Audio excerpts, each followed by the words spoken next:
কি কারণে এই শেয়ার বাজার পড়ে যাচ্ছে এবং 30 লাখ বিনিয়োগকারী নিঃস্ব হয়ে যাচ্ছে, আপনার সাথে আমরা বাংলাদেশ ক্যাপিটাল মার্কেট ইনভেস্টর অ্যাসোসিয়েশনের পক্ষ থেকে বসতে চাচ্ছি। আমরা আপনাকে ব্রিফিং করব, এর কারণ কি, রহস্য কি, তারপর আপনি সিদ্ধান্ত নেবেন। সে ব্যর্থ, সে যে কথা বলে এসেছে, সে 30 লাখ বিনিয়োগকারী ছিল বলছে 50 লাখ করবে, আরও 20 লাখ কমে গেছে। ইন্ডেক্স ছিল যেখানে, সেখান থেকে 900 ইন্ডেক্স কমে গেছে।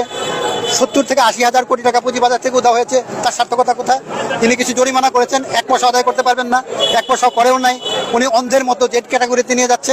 মার্কেট শেষ হচ্ছে, বেনিফিটেড হচ্ছে কোম্পানি এবং ম্যানেজমেন্ট যারা আছে দায়িত্বে, তারা পাচ্ছে, কিন্তু বিনিয়োগকারীরা নিঃস্ব হয়ে যাচ্ছে, বিনিয়োগকারীরা ক্ষতিগ্রস্ত হচ্ছে।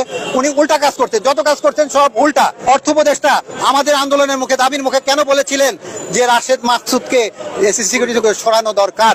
পরের দিন উনি বলছেন যে আপনারা সচিবালয়ে আসেন, আমি আপনাদের সাথে কথা বলবো। উনি পরের দিনই ঘোষণা দিয়েছেন যে না, তাকে সরানো যাবে না। What is the reason behind it? আমরা রহস্য জানতে চাই। উনি কি ভেবে বললেন যে